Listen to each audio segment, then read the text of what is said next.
Bayangkan Anda sedang memegang segelas air yang terlihat biasa saja, namun tanpa Anda sadari, setiap tetes di dalamnya telah melakukan perjalanan yang jauh lebih panjang daripada sejarah seluruh peradaban manusia. Air yang Anda lihat mungkin pernah menjadi uap kosmik yang melayang di dekat permukaan bintang, pernah membeku di ekor komet purba, lalu jatuh ke bumi jutaan tahun sebelum manusia pertama berjalan di atas tanah. Yang lebih mengejutkan, air di gelas Anda bisa jadi pernah menyentuh kulit dinosaurus, mengalir di sungai purba, atau bahkan menjadi bagian dari hujan pertama yang turun ketika bumi masih sangat muda. Karena air tidak pernah benar-benar hilang, ia hanya berubah bentuk, berpindah tempat, dan terus berputar dalam siklus abadi yang tidak pernah berhenti.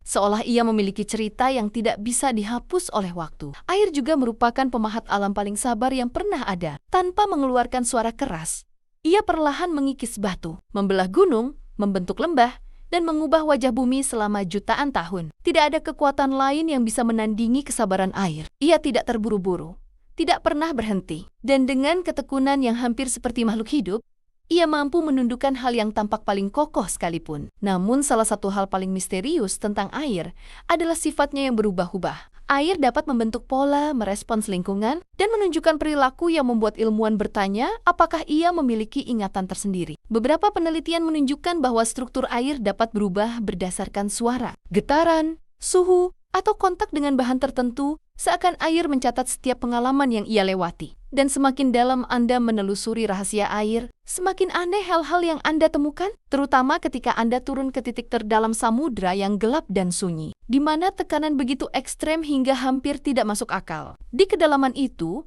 air tidak lagi menjadi cair ataupun gas. Ia memasuki keadaan superkritis, bentuk misterius yang mengalir seperti air, namun bergerak seperti uap, sebuah kondisi yang hanya muncul di dunia yang tidak bisa disentuh manusia biasa. Ketika melihat fenomena itu, Anda akan merasa seolah air menyimpan wujud alternatif yang hanya muncul ketika ia jauh dari cahaya, jauh dari kehidupan, dan jauh dari jangkauan manusia, seolah ia memiliki sisi gelap yang tidak ingin ia perlihatkan. Dan ketika Anda kembali menatap segelas air di tangan Anda mulai menyadari bahwa zat sederhana itu bukan sekadar cairan untuk menghilangkan haus, tetapi saksi bisu perjalanan semesta, pemahat dunia, dan misteri hidup yang belum sepenuhnya terpecahkan.